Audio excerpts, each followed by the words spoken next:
Welcome on into BKL Nightly. I'm Thad Brown along with Caleb Carr and Rachel Liebert. It is the Monday after the regular season finale. The Bills getting ready to begin the postseason yet again. This time it'll be a road trip to Jacksonville. A lot to get to today. Injury update. We'll talk about the AFC playoff field, what we like, what we don't like, what we might be deathly afraid of. Let's begin with the injuries, of course.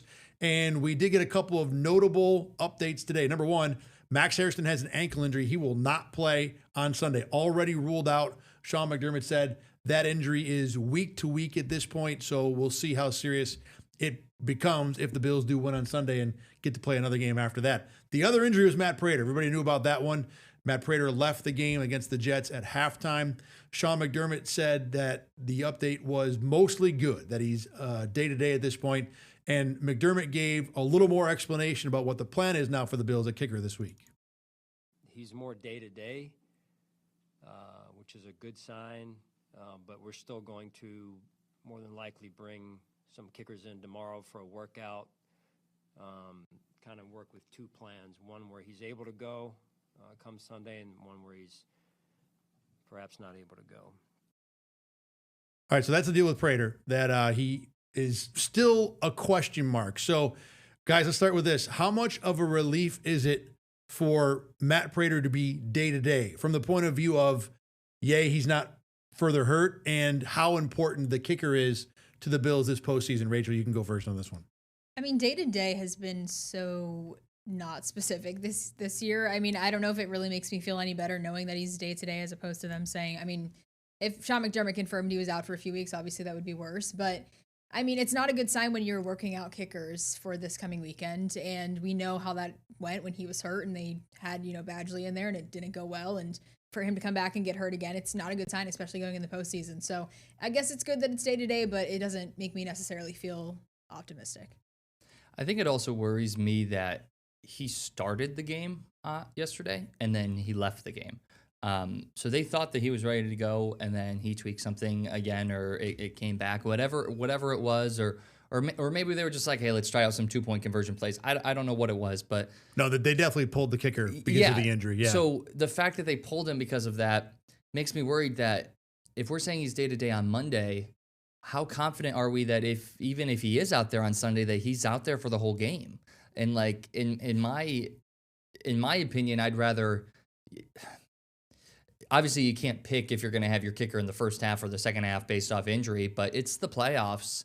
These games can come down to a last-second kick. I mean, I don't want Prater playing the first half and then some random backup playing the second half, or have to go for it on 4th and 3 from the 40 because you don't have a kicker. So it does worry me a little bit that maybe even if he is good to go on Sunday, he might not stay healthy for the whole game. I'll say this. The Bills are not going to go in with a kicker that they're not sure can make it through the game. They will just say, sorry, we need to find somebody else. Yeah. The problem here is the somebody else, because they tried to get somebody else when Prater, like you guys said, missed the last couple games, and somebody else was Mike Badgley, who missed point afters in back-to-back games, the second of which got them beat.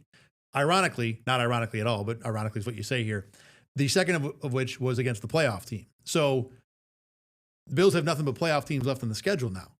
There are not a whole lot of kickers left. We've talked about this. The Bills are already on plan B kicker-wise. Plan C ain't going to be good. So they need Prater to be healthy. I don't think there's any two ways about it. But to your point, Caleb, about do you trust him to kick both halves, you can't do that either. No. Because I'd rather have Michael Badgley, and maybe not Michael Badgley. I'd rather have somebody not named Michael Badgley to where I feel like he can at least hit a 30-yarder if I need it, as opposed to nothing at all. So this is something that we will continue to watch. But going back to what Rachel said, I do think this is more good news than bad news, because it could have been, hey, the guy who shows up on Tuesday is going to be the one that's going to win us or lose us a game at the end of Sunday, and it doesn't sound like that is the case at this point. James Cook is your rushing 2025 champion. Huzzah, huzzah. The Bills were very excited about it. First time they've done this since 1976, had a player on their team win the rushing title. Sean McDermott did, like many Bills fans did last night, in terms of paying attention to the Derrick Henry chase in the evening. I was watching the game last night, and I'm praying that we made the right decision. And I'll tell you what, it's not easy. You expose him too long, and he gets hurt, and you're not loving it. So you try to do your best to keep him healthy, but also get him to a spot where he can, kind of reap the fruits of his labor. And so that was good to see. You think back to the training camp, we're sitting up here in these press conferences talking about James Cook, is he a diva? He's not wanting to be a part of it? Why would you pay a running? And all he's done is just showed up to work and absolutely put on an incredible performance this year. And I couldn't be happier for him. Not often do guys get paid and then take their game up to another level. And to really do it in one less game, I think it was really impressive, and I couldn't be happier for him. Joe Brady loves to talk up his guys. That's why the guys love him. One of the reasons. But he's not wrong. This was impressive what James Cook did this year. When you do think back to the constant, how many days were we following James Cook for seeing what Watching urinal he went to? potty. Exactly. You're right. The memories of summer this year. And this guy won the rushing title. How impressed are we, Rachel, I'll start with you, with what James Cook has done? Just real quick in terms of getting to this level. Very impressed. I mean, just like Joe Brady said, it's not often a guy gets paid and then ups his game from there. And not even to up his game from last year, to up his game and be the best in the league at what he's doing, I think says a lot. And this is best case scenario for the Bills in the offseason. Like you said, he was holding out and everyone was saying, maybe this isn't the right decision. Are they even going to pay him? Is he even worth this? And then to show that I got my money and I can, prove everybody that I am the best or one of the best in the league. Best case scenario, I think he definitely has shown that he's worth the money that he waited out for this season. No doubt about that. Caleb? Yeah, he's definitely shown that he was worth every porta potty, watch-a-thon, everything. I mean, Rachel was on James Cook Watch a couple days there. Yeah. It was. Didn't all really day. have much going on. Got to learn to love his imaginary shadow. I'm happy for him. I think it's awesome. I think it's important to know. I think Brady also said it that this was on one less game, pretty much, because Cook only had 2 snaps yesterday.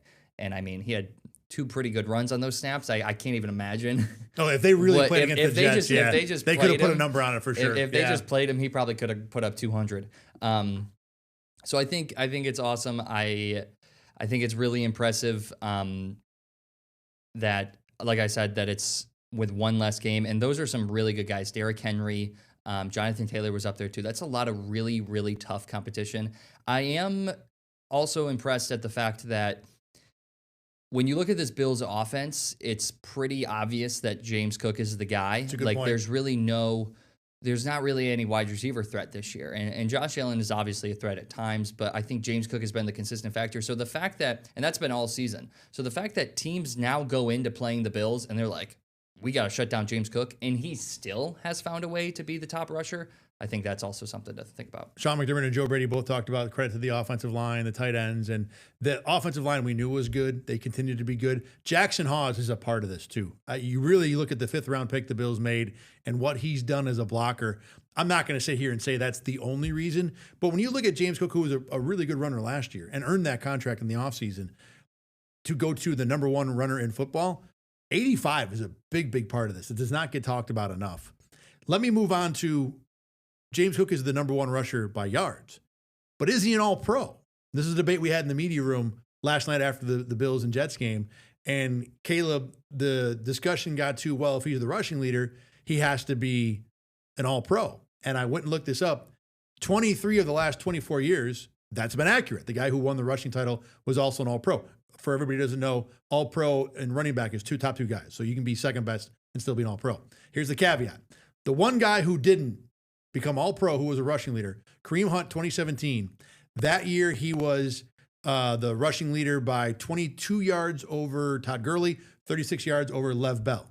Ironically, use that word again, James Cook this year, his lead over Derrick Henry was 26. His lead over Jonathan Taylor was 36. So almost identical to the one guy who didn't win all-pro. And then to compound this, the argument against James Cook, in terms of total yards this year, Bijan had almost 2,300. James Cook had 1,900. Christian McCaffrey had 2,100 and some change. And McCaffrey had 17 touchdowns. The Cook's 14. So, Caleb, all that digested, is James Cook an all-pro? I'll go back to what I said earlier, where I think we have to remember that while it is important to look at the fact that that one time out of the 24, they were super close, let's remember James Cook played one less game. So I think, well, I'll play in quotes because he technically did play yesterday, but in reality, he played one less game. So I think that's important to note. On the other hand, with Christian McCaffrey and Bijan Robinson, the running back position has become more than, can I hand it off to you and you go make a play? It's become, can you run a route out of the backfield? Can you go line up in the slot and can you run a route? And can you be a playmaker in the passing game, as well? And I just don't know if Cook is a big enough factor in the passing game at this point of his career. That being said, I mean, it's called running back. If you're the top rusher, I think you kind of got to be in. I wouldn't be surprised if he was an all-pro, and I guess I wouldn't be surprised if he wasn't. I'm kind of with you there in terms of I could see it, but I don't know if I'd vote for it. Yeah. He really is not a great route runner. He just doesn't do that. He's good with the ball in his hands in the open field, but he's not a guy that's going to run necessarily an angle route or an out or something like that and really be dangerous down the field. The other thing, too, James Cook had 6 fumbles this year, which is among the worst in the NFL. So that's the thing also. Rach? I'm with you. I'm kind of indifferent if he gets it. I understand if he doesn't. I think it's because there's backs that are, more elusive and can do more things than him. I think for me, Bijan Robinson would probably be my top guy if we're kind of comparing everybody. But at the same time, it's 23 of the last 24. That definitely makes a case for James Cook. But to Caleb's point, I mean, running back is more than just putting the ball in your hand and running downfield. So if he gets it, I could see it. If he doesn't, I don't think there's, it's going to be drama. And I mean, it might be drama for the Bills, but drama as far as I go, I think I could see it going either way. I am interested. You said you wouldn't vote for him. I would not. Who are the 2 guys you I'd would go vote for? Bijan CMC. I think McCaffrey's locked. I think it's really hard. Really? Well, you've got a 1,200-yard rusher, a 900-yard receiver, and 17 touchdowns. Yeah. Those numbers are tough to keep out of an all-pro. And I know he's gotten a lot more touches. Even his per touch was 5.1 a touch. Cook was 5.6, which half yard a touch is not nothing. But that's not enough for me to override the variety of work he could do. I could see Cook over Bijan. I'll say this. I don't think Derrick Henry and JT are in at all. I think Cook is third. It's those 3. Yeah, exactly. Yeah, it's those 3. But I think when you're close to breaking the total yards from scrimmage record on a team where Michael Penix and Kirk Cousins were your quarterbacks, you want to talk about team stacking the box.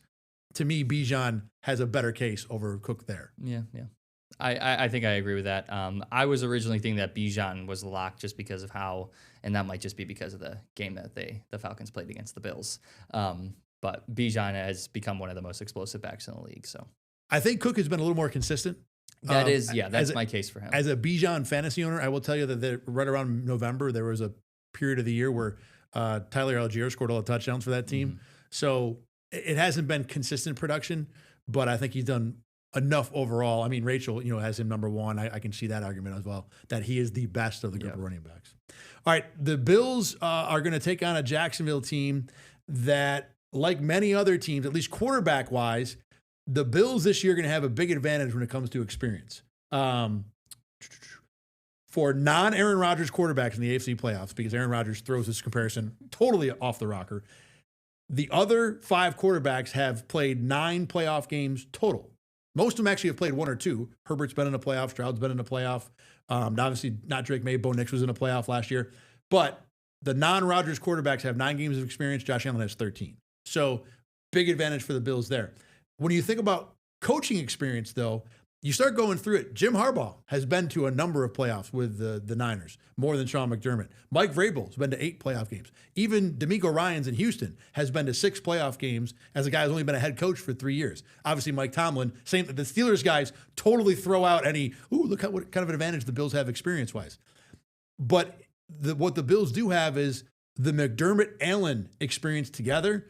That is better than anybody else because Vrabel and May are for the first time. Rodgers and Tomlin are for the first time. Harbaugh and Herbert one time last year. It's really only the Houston guys. Liam Cohen is a first-year coach, so he's never been to a playoff. It's only the Houston guys that have anywhere close to the level of experience that Sean McDermott and Josh Allen have together. And McDermott today talked about exactly what kind of a benefit that might be. I've been here, we've been here, and so that comes with, I guess it brings some level of call it seasoning, and you would hope poise and composure as we prepare this week and go through our process. Like anything else, you learn from experience, and you hope you get smarter and gain more wisdom because of it if you're aware of things and where you want to go and the vision you have for yourself and your team. When McDermott said seasoning, was I the only one who thought of like what I put on my steak? Oh, for sure. That's what I thought. Exactly the same thing. Yes. Okay. Moving on to football stuff. How much, Rachel, how much of an advantage do we think this experience advantage, if there is one, because again, the guys in Pittsburgh have experience falling out of their ears, but how much of an advantage is it for the Bills going into this postseason? Comparatively to everyone's lack of experience. Well, that's all that matters because they're not going to play the teams that have it. It's going to be just the six are in the field. I mean, it for sure matters. I think it's something to say that the Bills haven't made a deep play. I mean, they haven't made a Super Bowl, so that kind of takes away from all of this experience that we're talking about. But I mean, it has to matter because Josh Allen's been there and he knows what to do, and Sean McDermott knows what to do, and especially, playing the Jags in the first round, I think that's going to help them. I don't know. It's definitely, I think experience is never a bad thing, but I don't know if it might be a great advantage. I think just because of like the scheme of just what the NFL has been this year, and just it's kind of been all over the place with who's been good and who hasn't. I mean, Drake May is in his second year and he's leading the league and not looking like he's in his second year. So I think experience-wise is overall a good thing, but I don't know if it'll be a heavy advantage, I guess, come playoffs. I love that point because the AFC field is so jumbled. Everything matters. Every little piece. If you're good at this, that could be the difference because no one's really great at anything. Caleb, I'll drop a number on you, though. Bills road playoff record with Sean McDermott and Josh Allen. Do you know it off the top of your head? I don't, but I'm going to assume it's not good. 0-3. Oh, now, is it really? Yes. Two of those games are Pat Mahomes and the Chiefs. Yeah. And the other one was the first year they made the playoffs against Houston. Now, Sean McDermott's actually 0-4 because he lost the Jacksonville game, too. He did, yep. But it isn't like there's a game in there where you're like, wow, that was a terrible loss. Yeah. It's the Michael Jordan of this era and then Josh Allen and Sean McDermott being brand new. So, but we talk about is experience helpful. This team has zero experience when it comes to doing what they have to do on Sunday, which is winning a playoff game on the road. Well, just because they've lost 3 doesn't mean they don't have the experience. I mean, I think going into Arrowhead Stadium for a playoff game. It's a good point. And playing Patrick Mahomes, even in a loss, gives you some very valuable. You can't tell me that going into Arrowhead, was it the AFC Championship that was so that was one, on the road? That one and the 13 seconds game were the two Chiefs losses. So those 2 games on the road are huge games. So being able to play in those and keeping those close, I don't think I can compare that to going down to Jacksonville for a wild card game. Like I just there's not those aren't similar to me. So I don't take that into too much account. I think the biggest point is the experience at the quarterback position. Josh Allen knows what it takes to put together a game-winning drive in a big position in an AFC Championship game in Arrowhead with Patrick Mahomes on the other sideline. Like he knows what it takes. He knows how to, whether or not he's going to be able to do that this year, I don't know because we haven't seen that level of play from him that much in the regular season. But he at least knows what it takes. The other part of it, the other experience part is this Bills team has been together for a while. Now, I know some of the other teams have kind of stuck together and kept the same kind of mold for a while as well. But the Bills have been in those situations in Kansas City where they're 1 game away from a Super Bowl, going to the Super Bowl, or they've gotten like so far together where I think they've at least been closer to a Super Bowl, and I don't want to say they want it more because every team wants a Super Bowl. For sure. But if that makes sense, like they've all together gotten so close so many times that I feel like more than any other team in the AFC right now, that I feel like that could also be an advantage for them. I do think the Bills have more team-wide experience than a Yes. lot of the other teams without going player by player on our roster to say, oh, look, the left tackle's been there 15 times, but whatever. So I agree with you guys that it is a advantage. Whether it becomes the advantage remains to be seen. All right, let's move on to the BKL Nightly Roundtable this week, or this show, one topic. We're going to do one thing here. We want to rank the 7 AFC teams based on who we think is most likely to make the Super Bowl. 1 through 7. We're going to start at the bottom, which is easy because it's Pittsburgh, right? Just get that out of the way. No one had Pittsburgh 6. Yes. Okay, Pittsburgh was 7. All right, let's go around the room. Number 6, Rachel, who do you have? I have the Chargers. I I don't know. There's nothing about them that really stands out to me. I mean, Justin Herbert's had a fine year. They don't have a ton of convincing wins to me when I look at their schedule. I don't know. They just seem like, I don't think they'll make it very far. That's really all I have. I also have the Chargers for a similar reason. I don't have the exact stat in front of me, but they haven't really played many playoff teams this year, especially in the AFC. And when they have, at least in the last half of the season, they haven't really won any of them. I think they beat the Broncos earlier in the year. I believe so. But then they lost to the Broncos. I believe it was the Jaguars or Texans that they also lost to. Jacksonville spanked them a few weeks ago. Yeah, 35-6. So I mean, for something like that, you beat the Broncos in week 2. I don't really care. It's what you've done these last few weeks, and they just haven't really put together much good football against good teams. See, lost to Denver, lost to Houston. I'm going backwards. Beat Philly in overtime for what that's worth. That was the 5 turnover. Jalen Hurts turning it over 3 times in one play game. They did beat Pittsburgh 25-10. Pittsburgh is a playoff team. We're gonna take them seriously, but they're in the playoffs. Beyond that, though, it's Denver back in week 3. So and even outside that, they don't have a ton of great wins. Not saying that just because you're not a playoff team, it can still be a good win. You know, beating the Chiefs in week 1 is still a good win. Yeah. But again, it was in week 1. Philly week 14 probably their best win. Yeah. So I'm with you there. I'm with you guys. I had the Chargers 6 also. The offensive line injuries are just too much for me to get around.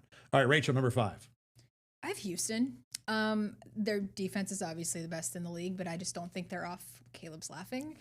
I didn't laugh. His I did not counterpoint. laugh. No laugh. Don't let Caleb distract I'm like, you. what's your An counterpoint? eyebrow strong. raise. I had Caleb has an eyebrow raise, but no laugh. Interesting. Okay. I don't think their offense is good enough to take them to the Super Bowl. I mean, CJ Stroud is fine. Nico Collins is maybe their biggest threat. Otherwise, their defense is good, but I don't think it's good enough to carry them to the Super Bowl. Caleb, number 5. I have the Jaguars. I like what this team has done. I like what they've put together. I like the defense. Trevor Lawrence is playing really good, but in a conference where, like we kind of talked about earlier, there's a lot of inexperience.